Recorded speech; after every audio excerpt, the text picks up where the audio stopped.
Good morning and welcome to CropTalk webinar series. If you have any questions during the presentation, please type them into the Q&A located at the bottom of your toolbar, and they will be answered at the end of the presentation. This webinar is being recorded. Thank you.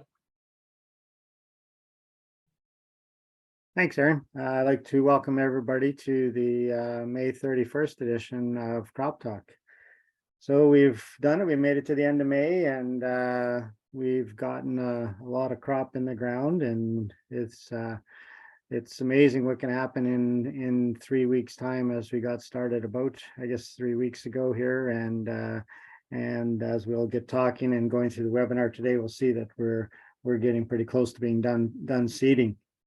So for today, what we're going to do is start off. We're going to have a little bit of a crop update, and then we've been getting quite a few questions coming in. So I'm going to devote a lot of time today to the panel as to go through a lot of the questions that have come in. A lot of them dealing with the weather. I think that's probably one of the biggest ones. There's a few other things that have come up, but I think a lot of them will have a little bit of a twist towards the weather and weather conditions we've been having, whether they've been too dry in some areas and just over the last 3 to 4 days, too wet in some areas where we've been getting some pretty big rainfalls. There was one in Gilbert Plains here the other day. They got, anywhere from 3 to 4 inches, maybe even more in some areas. And then I think last night in some of the storms around Winnipeg, I think Beausejour got a pretty good dump on. So it's, I guess it's that time of year where we're getting thunderstorms, but just in general, I think weather has been probably one of the ones that we've been getting a lot of the questions on. So with that, a bit of the update, and we'll go on here. So where are we right now? Well, as of the end of the 4th week of May,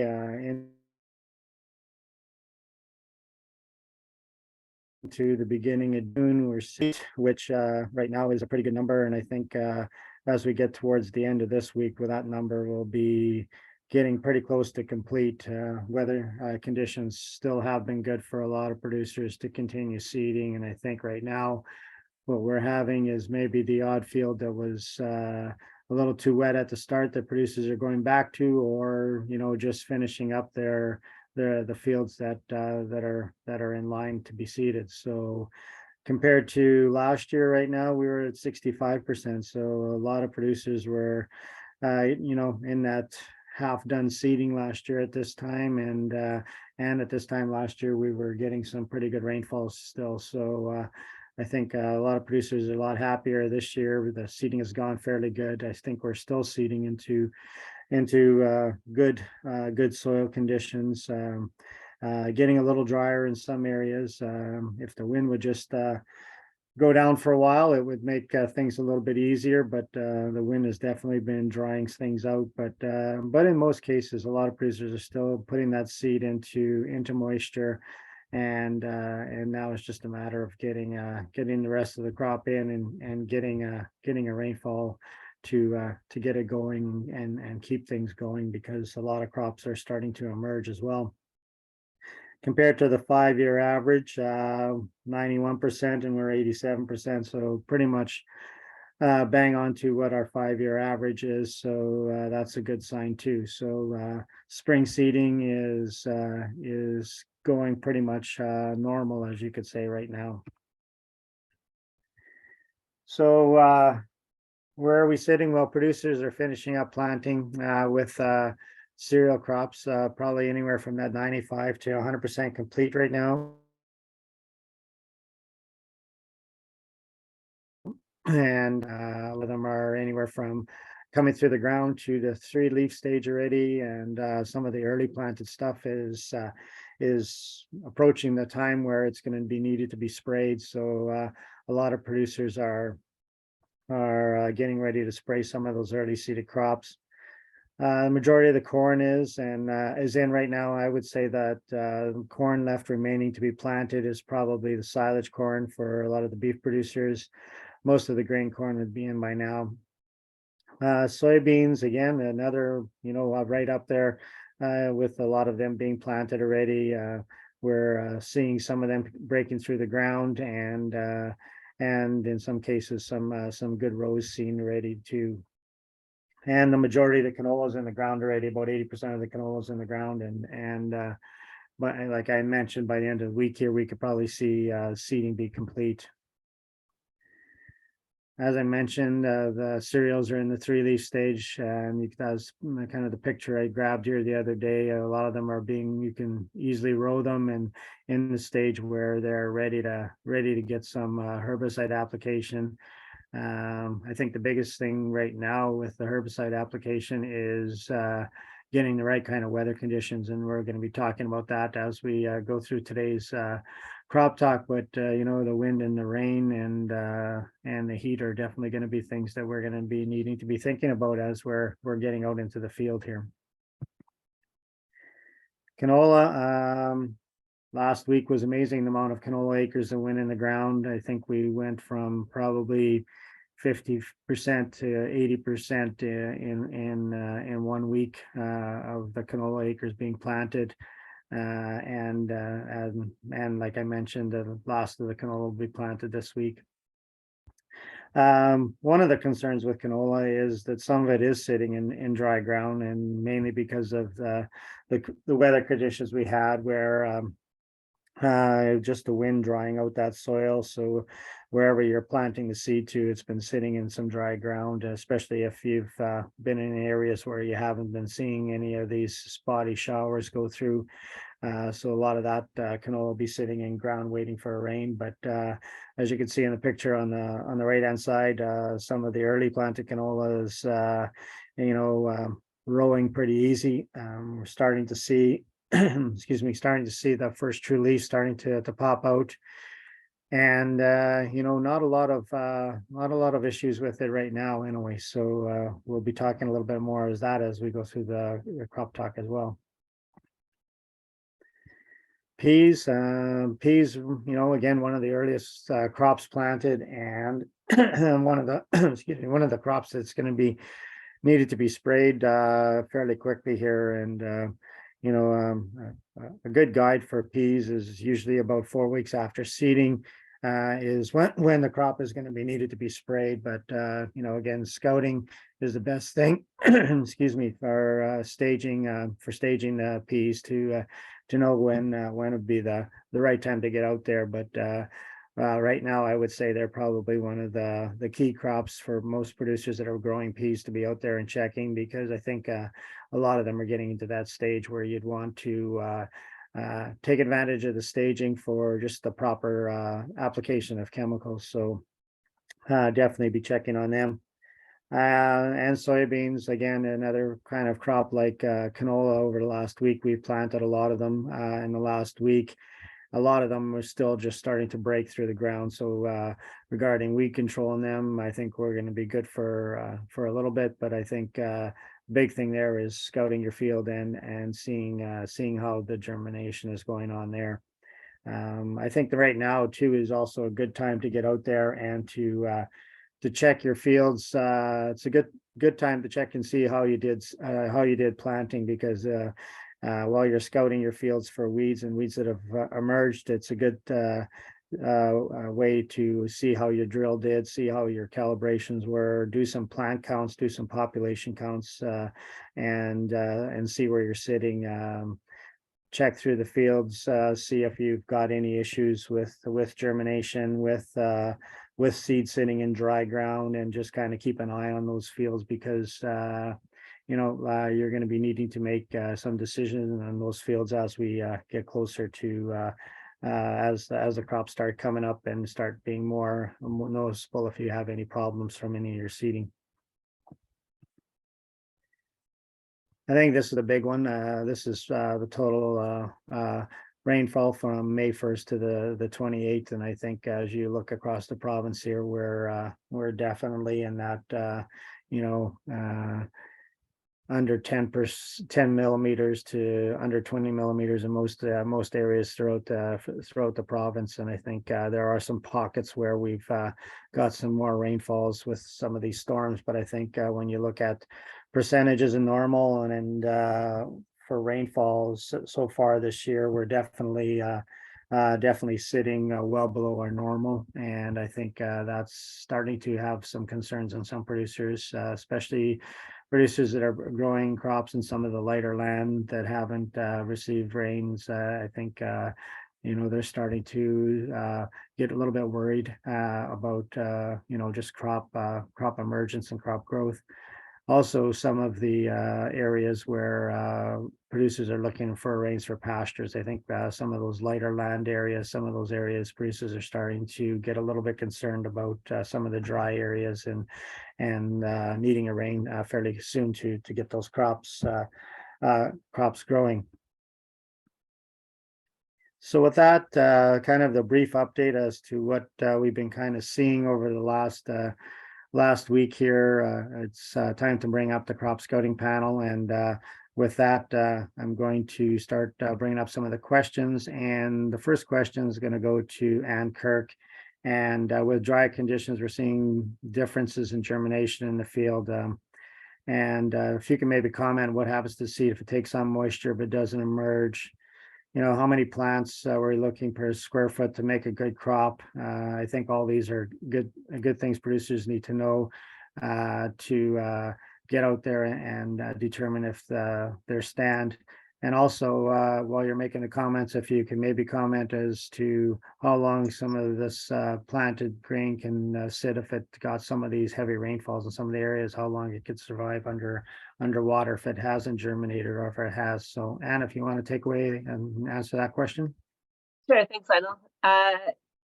Yeah, so we definitely have heard reports of some areas where people are seeing spotty emergence because of being planted into dry conditions. So if the seed is planted into dry soil and it hasn't started emerging, it will remain viable until it gets moisture. So it's basically just dry seed sitting in dry soil is fine, and it will eventually emerge.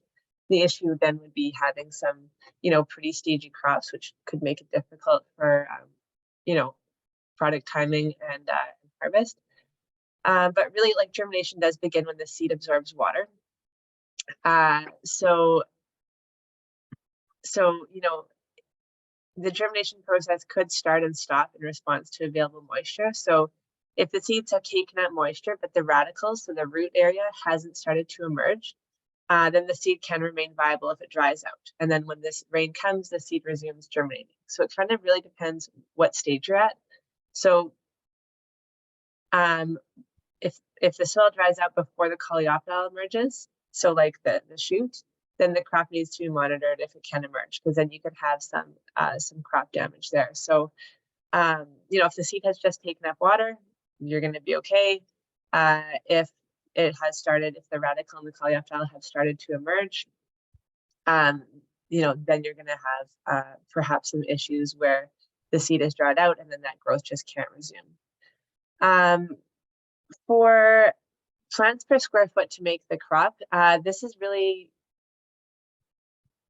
like a semi-tricky question to answer, but also from the research that we've done at the Crop Diversification Center. So we did a research project on wheat, oats, and barley in 2017, 18, and 2021. So we looked at growth stages or plant counts that range from 9 to 39 plants per square foot. And we did find at the very lowest plant population, so at that 9 plants per square foot, we did end up with lower yields in general. I think the range was about 10 bushels per acre. But from that 15 to 39 plants per square foot, we actually ended up with some pretty stable yields. So if those low plant stand, like say you have 15 or even a bit lower plants per square foot, but they're fairly even across the field, you'll get a lot of tillering, and yield in good conditions shouldn't be impacted too much. It's pretty tricky to make that decision now because, like we know, with later seeding, we'll end up with lower yields in general. So I think taking good count of your plants, knowing what you're at in the field and if it's patchy or if it's fairly even across the field is important. And then just knowing that if you're seeding late, you're going to be looking at a yield reduction as well. So if anyone has, I don't have the information out in front of me, I should right now, but if anyone has any specific questions, I can send them the tables that we made for that. For the seed that's planted and received lots of rain, if the seed is sitting in like waterlogged conditions, that could be a concern. That seed does need to respirate as well. But I would think about like 7 days in these conditions with this temperature, and your seed should be fine. And hopefully in most well-drained soils, the seed shouldn't be sitting in water for that. Okay, and if you can see the screen, the picture on the right of the seed that's germinated. Yes. That's what I was finding Monday when I was out, and they were sitting in pretty dry dirt. Now it looked like they looked fairly healthy and everything, and they would still like. I guess the biggest thing is that needs to get through the ground when it gets to that stage. How fast is it going to start to deteriorate? Yeah, so if it starts like if the coleoptile, which is in that picture, stays underground for more than a week or so and hasn't, broken through the soil surface because it's so dry, then that seed will really start to lose viability. It really depends on the varieties, because varieties also do different drought tolerance. So some varieties are just able to better be able to handle that difference in water differently. But I think if you're seeing that coleoptile, the germinated seed and the coleoptile has emerged and it's sitting in dry soil for a week, then you'd be concerned with having loss of those plants and a very poor plant stand. So I think it just kind of depends on the length of time that it's sitting there. So hopefully in many of these cases, people have received some of these kind of spotty thunderstorms and showers over the last week. But if you hadn't, I would consider, just taking count of when that germinated seed did start to grow and how long it's been sitting in dry soil for. Okay. And just to note, like just looking at obviously germination is pretty quick. If the soil is moist and temperatures are warm, then germination is very speedy, and emergence is speedy. But if the seed could germinate in say 5 days normally, when the soil reaches the permanent wilting point, so like that very low water level where it's almost at the point where the seed can't take up moisture, it could double that time or even a bit longer. So just also consider that it's going to take quite a long time in those dry soils for the seed to actually come out of the ground. Okay. Well, I've got you answering questions. We'll go to the next one, and it's going to be more with corn and kind of a double thing. We talked a bit yesterday, or I think it was yesterday, about about corn and the corn disease survey. And then Dave Kaminsky was out and he was doing some checking on some corn, and he sent me a couple of pictures regarding some corn that's coming up, and you could see the area here where there's kind of spaces between corn. And I thought maybe it'd be a good idea to maybe talk a bit about the number of plants needed for a good corn crop, and then also staging. Starting to see some of the corn get a little bit bigger, and kind of how to stage corn, because it's good to know leaf stages for spring. Sure. So the number of plants needed for corn crop, I don't have that number off the top of my head. We're aiming for like that 32-ish thousand plants per acre for corn. We definitely do see at this time of year some plants where it's a bit patchy, whether it's compaction issues, maybe an insect issue, water, cedar issues. I think in many cases, like it's probably just taking account of how the field looks in general, because I think when there are some of these gaps in the field, I think it would have to be fairly severe for someone to consider reseeding their corn at this point in time. And sometimes, I don't really have a good answer other than that it would have to be, pretty thin for someone to consider reseeding. And some of those gaps, like you might see kind of lines across the field with compaction. That's unfortunate, but I think that that's kind of a reality sometimes when it comes to the planting conditions and what happens. And I'll just share my screen when it comes to the leaf staging. Sure. Is that that'd be okay? good. Okay, So when it comes to staging corn, there's a couple of different methods that people use. The most common would be the V stages. So actually looking at visible leaf colors. So that would be on this picture here.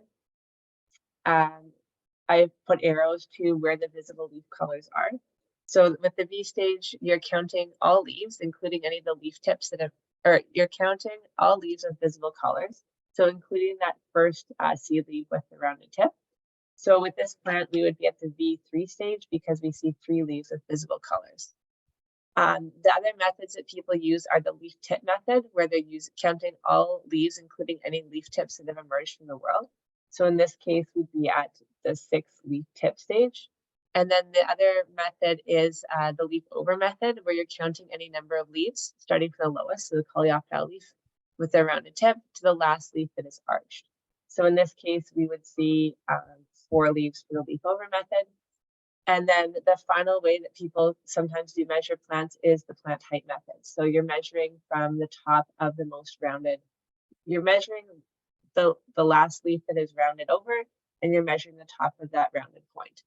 So the most common and most consistent way to measure corn growth stages is with the V stage. So looking at those visible leaf colors. And this would be the same developmental method where you're counting the, V1 to say V6 or 7, and then when it's tasseling, you're counting that as VT. And then after tasseling, you're moving on to the reproductive stages. We do see sometimes with herbicides, labels aren't super consistent. So some of them do talk about, spraying until corn reaches a certain height or a certain number of leaves, but don't specify what method they're using. So just when people are talking to each other or communicating information about corn, it's important to make sure you're on the same page when it comes to staging. And if you do have any questions about, when a herbicide can be applied to make sure you contact the person that sells the product to make sure it's still safe. Because there can be some differences in how people communicate plant staging. So on this picture, Sorry. Well, that's okay. Because the 4th leaf collar was almost there then. I would say it's almost there, but this would definitely, you just still say it's the V3 stage, because that leaf still needs to fully emerge from that whorl and then get a leaf color. So perhaps in a few days it would be at the V4 stage. Okay, good. And then also, depending on the environmental conditions, that first seed leaf can fall off fairly early. So when you're counting V stages, if that first the coleoptile leaf has fallen off, you would still say the plant is stressed and you're at the V5 stage, but that first seed leaf has kind of dried up and fallen off, you would still want to count that. So you can see where it has been attached to the plant, and you'd still count that as the first leaf in your counting method. Okay, good point. Good, thanks.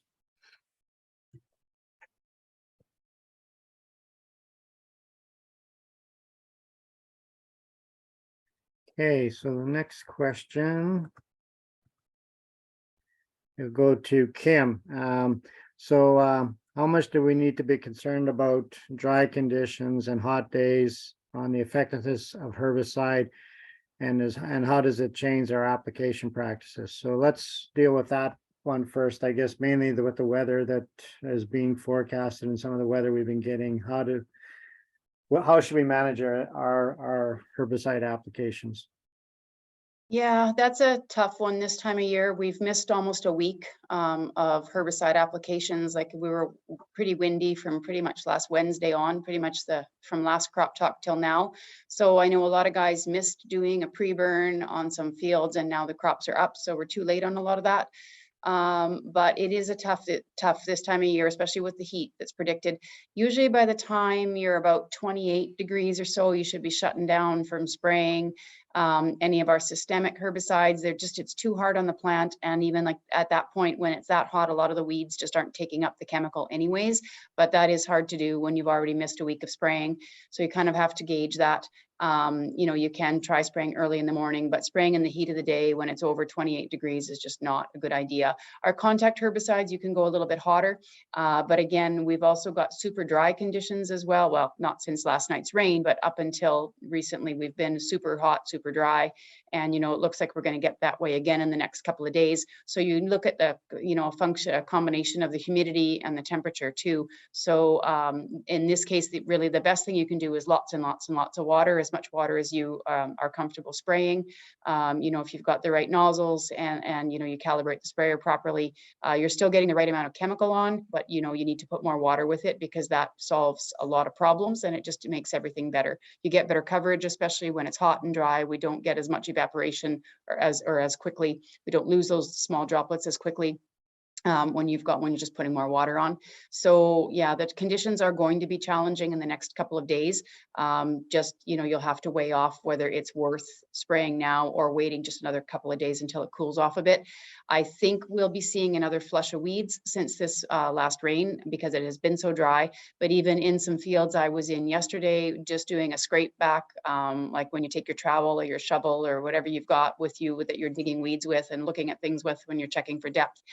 You scrape the soil back and, you know, there was a lot of weeds that were just very close to poking through the surface. And I think with this rain, they're going to come on in the next couple of days. So I would think we're going to be getting another couple of flushes at least. And I would think it wouldn't hurt to wait if you can a day or so just to make sure we get those weeds when they're up. But for now, yeah, just watch the temperatures. And again, when it gets really hot, you really should shut the sprayer off and use as much water as you possibly can. Okay, and then the other part of the question is, what about additives for reducing stress on plants? There's several products out there that some people recommend, some people don't, but they're, you know, just to make it safer on the crop. Yeah, there's lots of products out there that talk about enhancing crop safety and they reduce stress on the plant. Some of them are, you know, have micro amounts of fertilizer in them. I'm not sure what's in all of them, but I know there's definitely several products out there and, you know, there's things you can buy to put in the spray tank.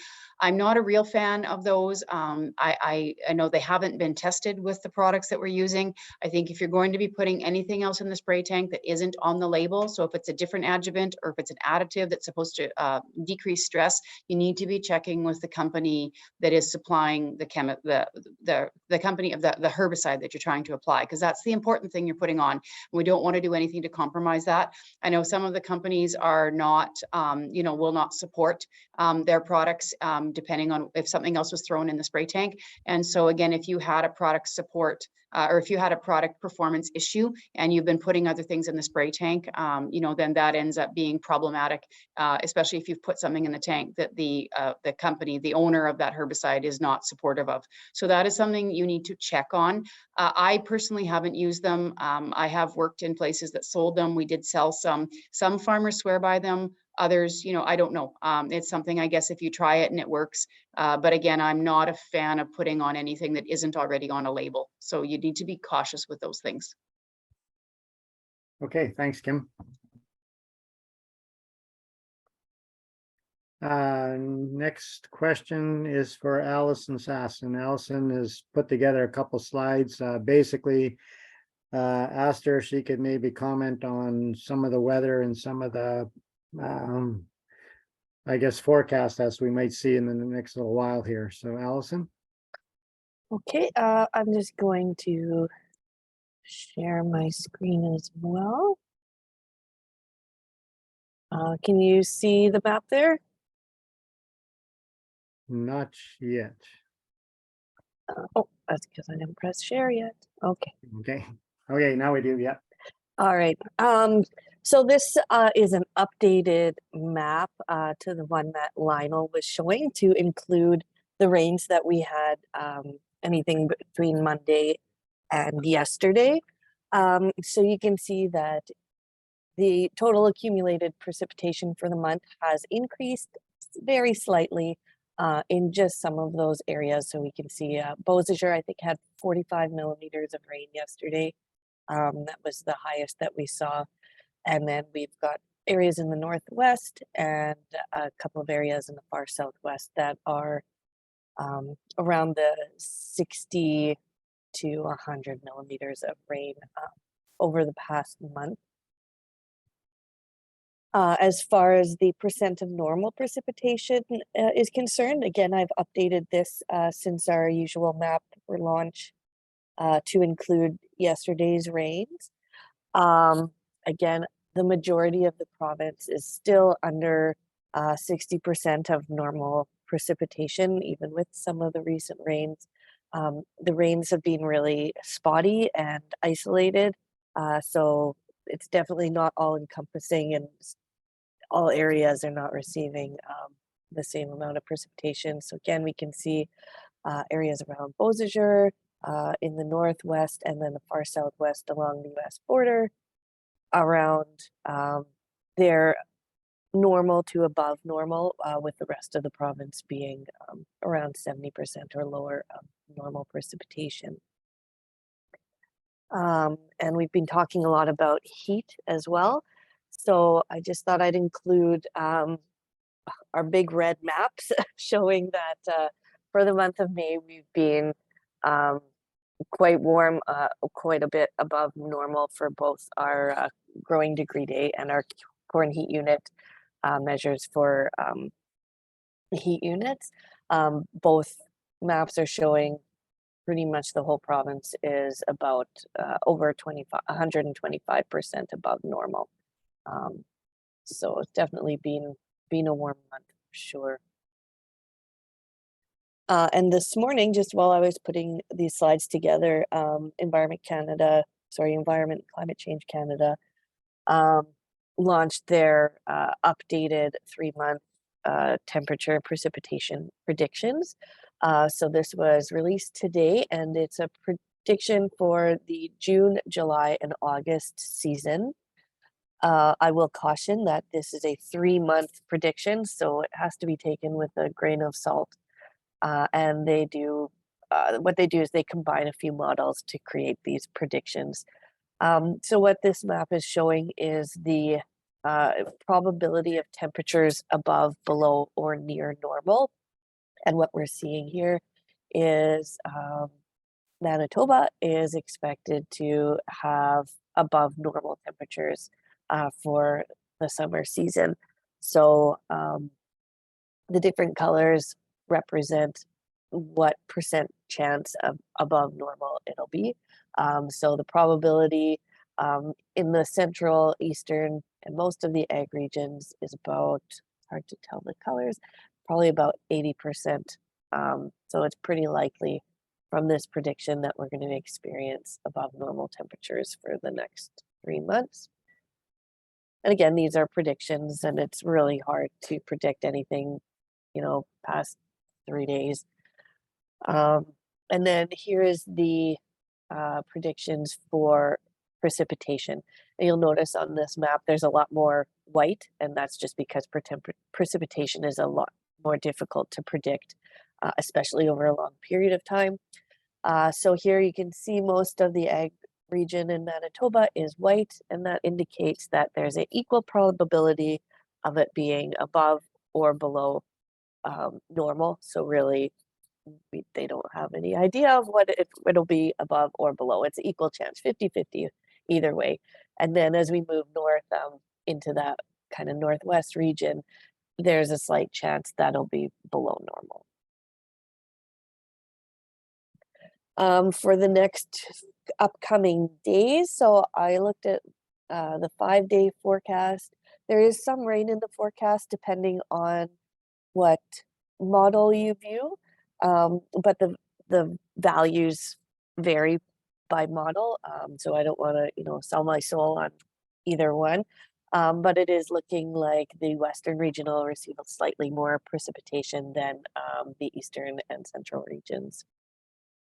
And while Kim was talking about the wind, that's something that I'd like to look at for the next week or so, is just how the wind speeds and that have varied from normal over the past month.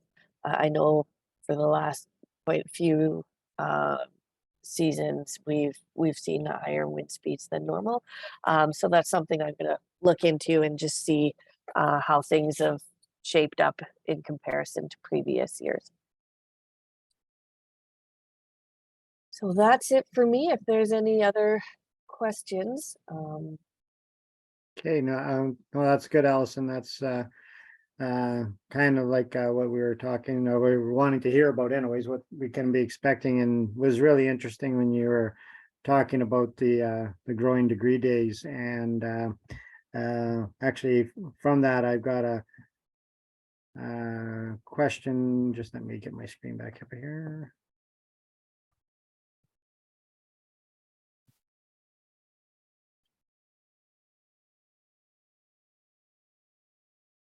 Okay, so yeah, but you were mentioning about the growing degree days, and we're above normal with our growing degree days. So I was just thinking when you were talking about that a lot of our crops kind of develop with growing degree days, and I was just thinking about peas, and was wondering if Dennis and Kim can maybe make a few comments regarding pea staging and spraying. Dennis, Kim, you guys are on there? Yeah, we're just going to share a screen with you. You bet. No, big screen. Sorry. What? Again, share screen again. What do I do? Sorry.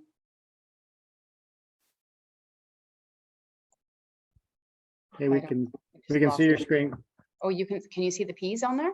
Yeah, the peas and the nodes and everything. Yeah. Oh, well, we can't see anything, so not Oh, sure what okay. happened.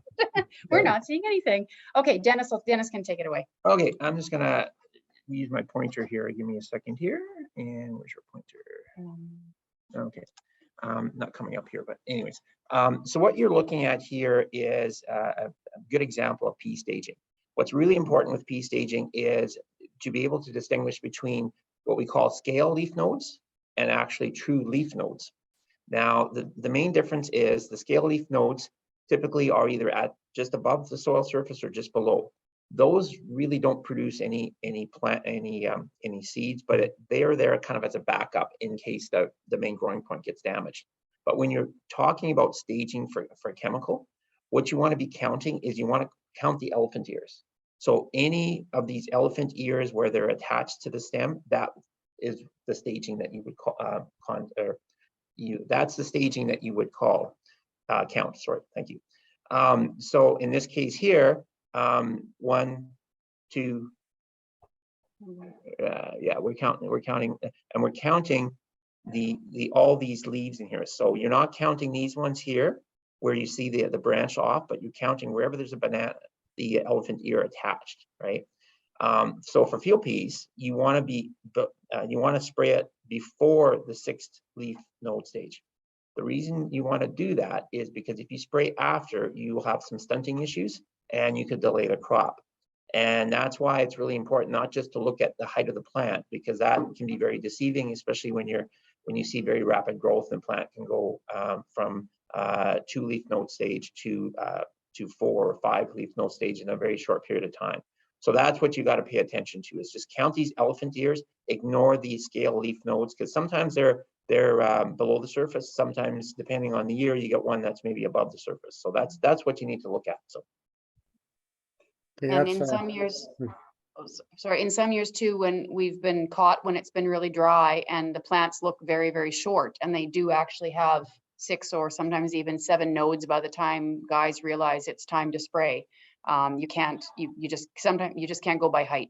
Sometimes they're very short and they just have very short internodes because the growing conditions up to that point have not been great, which I think we've seen. But this will probably be our first, crop that we're seeing our in-crop spraying go on very quickly. I think we're getting very close to spraying that in a lot of places. Yeah, we're in that, in some cases, the 3rd to 4th node stage on some of the early pea fields. So you really want to pay attention to that, because you could miss that window. And if you miss that window, then you're limited on what you can spray in there. So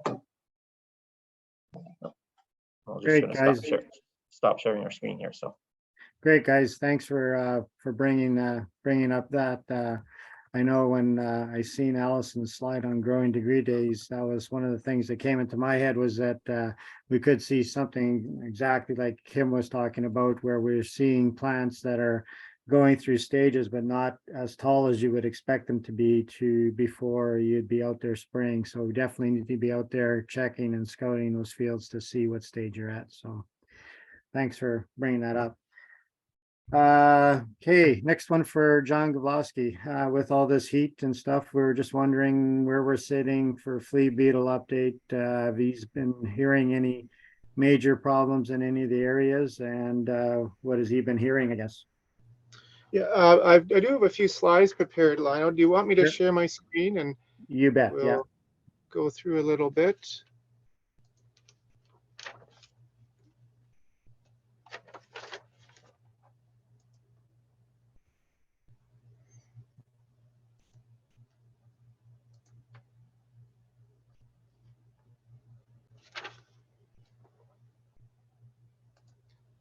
Okay, can you guys see my screen, Lionel? You bet. Yeah, I'll just go into presenter mode. Yep. Okay. So just to give you a bit of John, background, what we're, yes? can you just go Yeah, to your flea- display settings at the top and swap? There we go. Sorry about that. And then I just want you to hit the hide button as well. Okay, perfect. Thanks. So, yeah, just a bit of background on what we're seeing right now. As far as flea beetles go, we've got lots of different species in Manitoba, and there's roughly 10 that can feed on canola and related crucifers. The two that really cause damage are the striped and the crucifer. And the striped is the one that we usually see early, and it's usually the dominant species in late April through much of May. About a week and a half ago, we started to see a lot more crucifer flea beetles. And the last week and this week, when I've been out looking, at least around Carmen here, crucifer has been our dominant species. So I think we're at that point where we're seeing the crucifers emerging in larger numbers. And so we've probably got at least equal, if not more, crucifers in many areas. Now, as far as their life cycle goes, right now they're feeding, they will be laying eggs. So on the left of your screen is what the eggs look like. They'll be in the soil and hatching out later in June and into July. These are what the larvae look like on the right in the screen. And then, of course, we get our next batch of adults later in the summer. What your challenge is to hopefully get your plants to at least the 3 to 4 leaf stage before they can do a lot of defoliation. This is where we really need those rains, because anything that stalls the crop in that cotyledon or first and second true leaf stage is going to increase your risk of needing to do foliar sprays. So far, I'm only aware of a handful of fields that have had foliar sprays for flea beetles. So it's just starting, but a lot of fields right now are in those critical stages. And if we can get them to those 3 to 4 leaf stages really soon, we should be okay. But if the plants just stall in those very early leaf stages, that's again where the risk goes up. So we do need those rains to help us out. So I'm going to move on to just controls and scouting. So most people probably have a neonic base, and some may have an added product like a buteo or a lumiderm. Regardless of what you've got on your seed, you should get minimum 3 weeks of protection. And with some of the enhanced products, probably a 4th week, but so much does depend on weather conditions. The weather can affect how long you get with some of these products as well. And a colleague of mine, Jan Canola, she's done a lot of work on the length of some of these seed treatments. And her recommendation is bank on 3. And again, if you're fortunate, you might get that 4th week out of your seed treatments.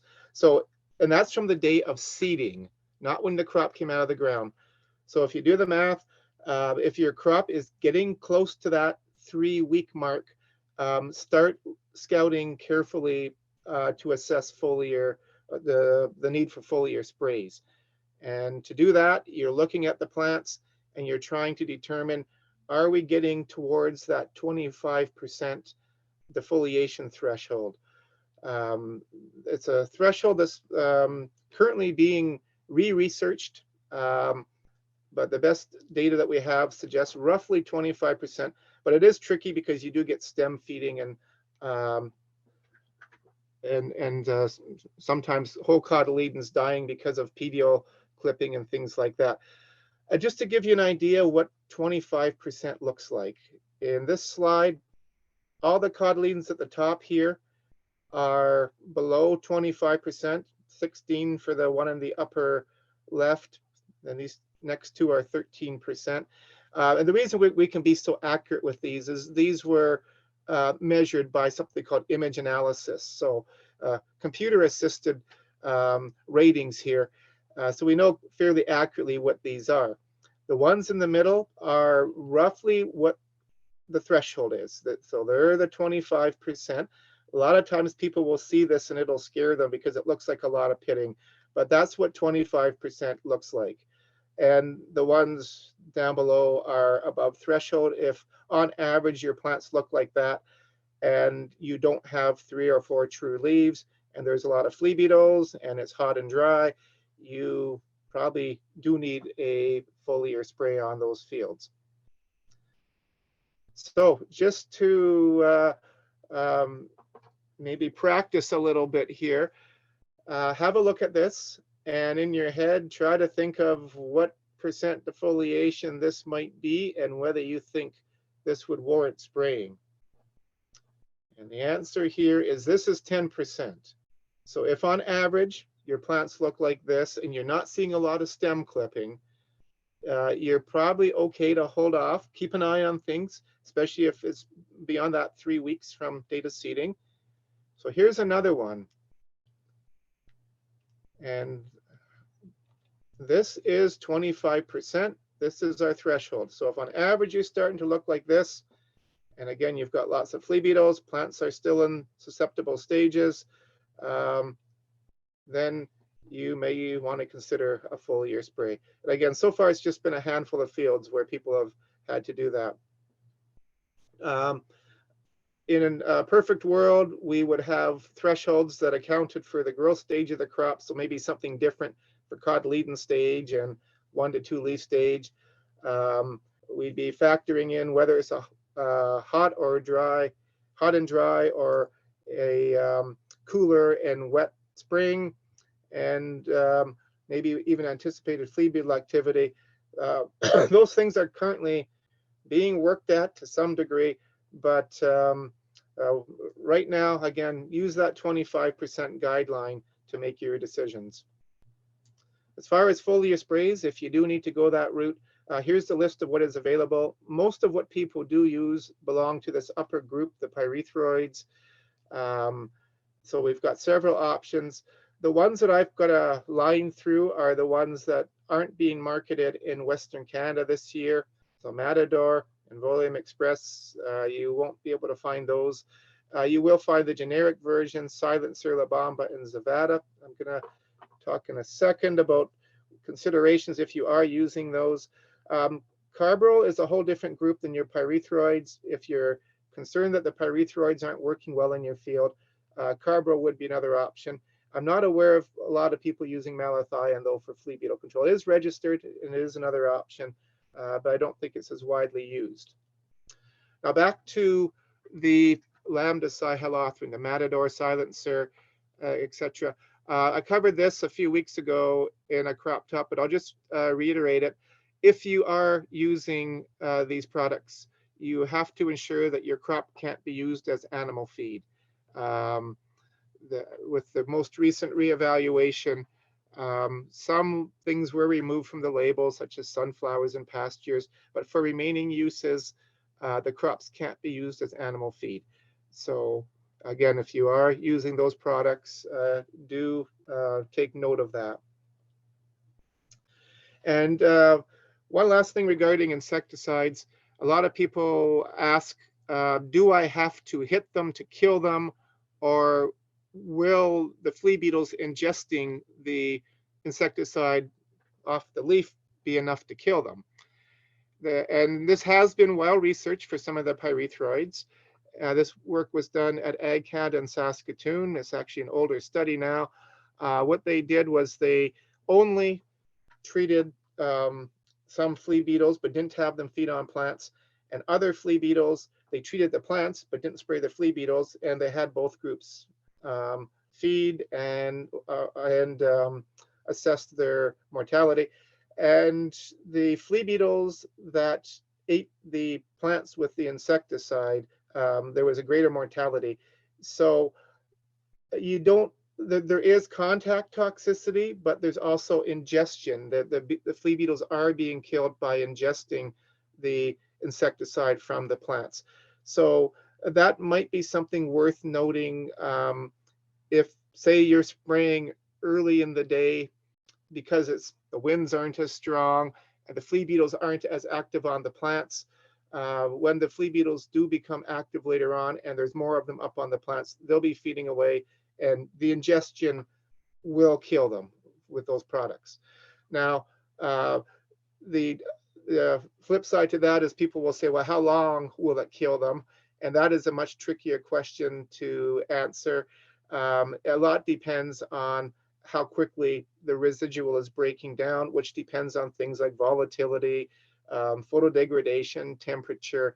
You should get, I'll be brave and say a few days, but I can't really give you a more precise answer than that because it depends on so many factors, and it's hard finding good data to back up any specific number for that. So one last caution here, if you are using some of those pyrethroid products, your DCIS or Pounce or one of those products, don't be spraying them when we get into the high 20s. They work best at lower temperatures. So you're okay in the low 20s, but once we get into the high 20s, in general, you're best to wait and spray when it's a bit cooler. You will get better kill that way. So I can take any flea beetle or other insect related questions, Lionel. Okay, thanks, John. I'm not seeing any right now, but you're going to hang on, so we'll get some before. Yep, I'll be around.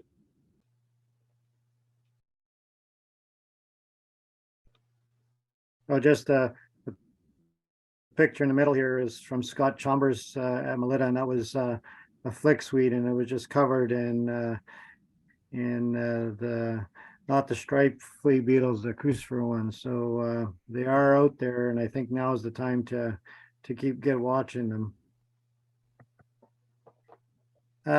Question for Dave Kaminsky. As we're getting ready to do our in-crop spraying, what are some factors we should consider before adding a fungicide to our herbicide?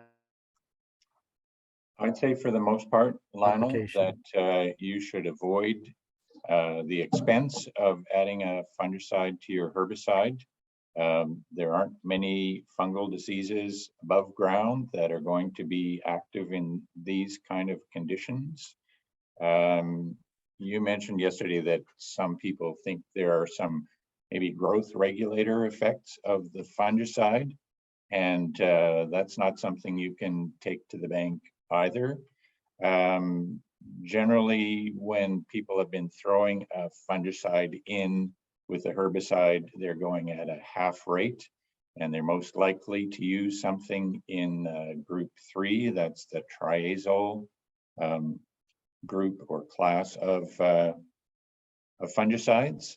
And you'll probably be using another product later for foliar at the flag or for head blight protection later on. And if you're using a triazole or a group 3 twice in the same year on the same crop, that raises the specter of resistance to the fungicide. So I think there are many strikes against this practice. Many people say it's just convenience mixing. There's some reasons for adding a fungicide at this stage. And again, with the environmental conditions we've been having, hot, dry, the disease organisms that might be active later on are not active now. So you're not going to be accomplishing much, if anything. Okay, good comments, David, and I think very important. So thanks for that. John, a question just come in regarding insecticides, the pyrethroid insecticides. And the question is, does the chemical become less affected at those high temperatures, or are the beetles feeding less? Why do they suggest avoiding spraying at hot temperatures? Well, actually, it's because the chemical is becoming less effective. As far as the flea beetles feeding goes, there hasn't been a good study for crucifer flea beetle. For striped flea beetle, their feeding tends to peak about 27, 28. That's where they will peak. Beyond that, they will start feeding a bit less, but they still will be actively feeding. But there really hasn't been a comparable study for crucifer flea beetle to see what their ideal feeding temperature is. But again, we know, at least for striped, which is at the cooler of the species that likes the cooler conditions, that is somewhere around 27 where that feeding is actually peaking. But it's kind of like a bell curve. They'll be feeding more and more until they hit about 27, and then high 20s, they're still feeding quite a bit. But once we get well into the 30s, then they will actually be feeding a bit less on the plant. Okay, thanks, John.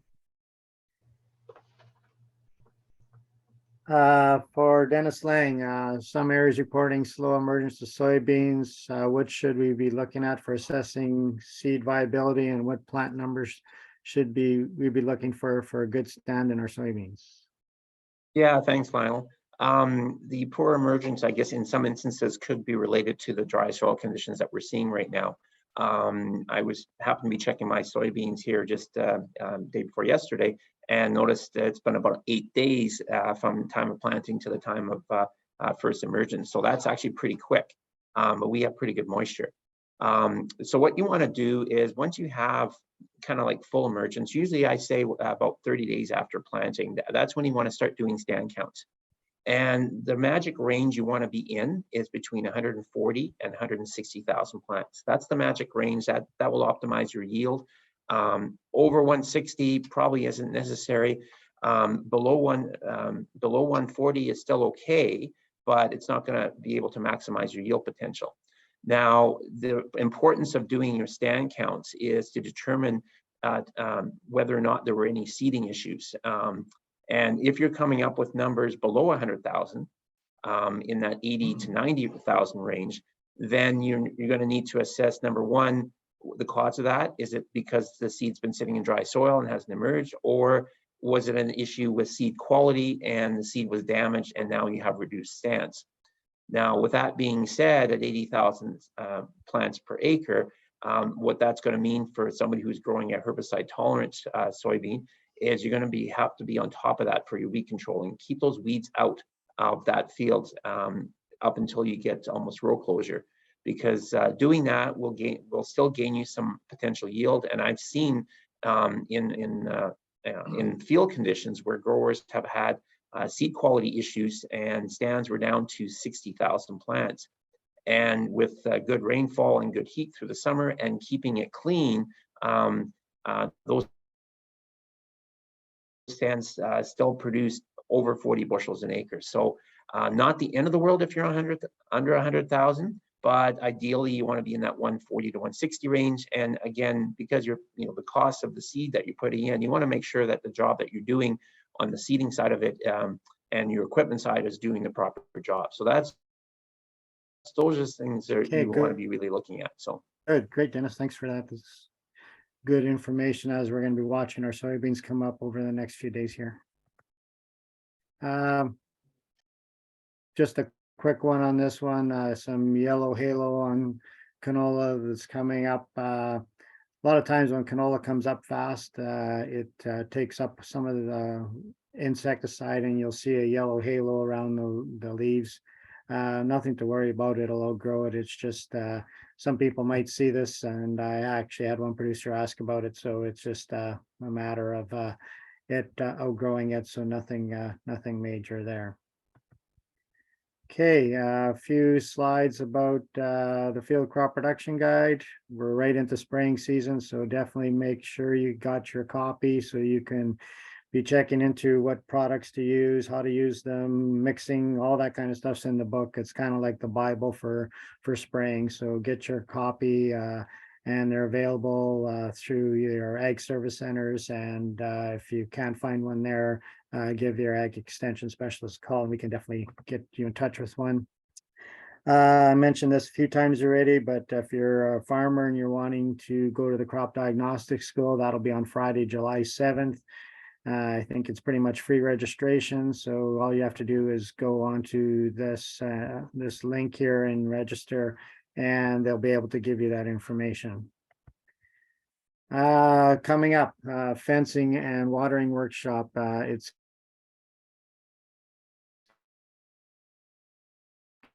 going to be in Brandon at MBFI, just south of Brandon, or north of Brandon. And anyways, there's going to be a session for fencing and watering, and they've got workshops, and it's going to be actually, sorry, I got to read the thing better, but they're going to be in 3 different locations, so excuse me for that. So best for you to just to read the advertisement here, but the one's going to be in Dauphin, one's going to be in St. Laurent, and one's going to be near Beausejour. So those are the dates and times. I think if you're wanting to attend, the best thing to do would be to contact one of the ag extension specialists, and that would be these people here. That is their contact information, and I think it'll be a good day to learn about some fencing and watering systems. So definitely come and take in that day. So that again, I'll just scroll back to the days there. June 13th, 14th, and June 13th and 14th. So there's going to be sessions on that. So definitely take the time to read this over and see if you want to attend. Also, I guess there's the contact information for the Ag Services Centers. And I'd like to, I guess, with that, thank everybody for attending today. Lots of good questions, lots of stuff happening in the field, and just thanks for the panel for answering all the questions. And I think as we get going through the growing season next week, we'll probably have a lot of questions coming in as well. So let's hope for some rain and finish seeding by the end of this week. So thanks for attending, and see you again next week.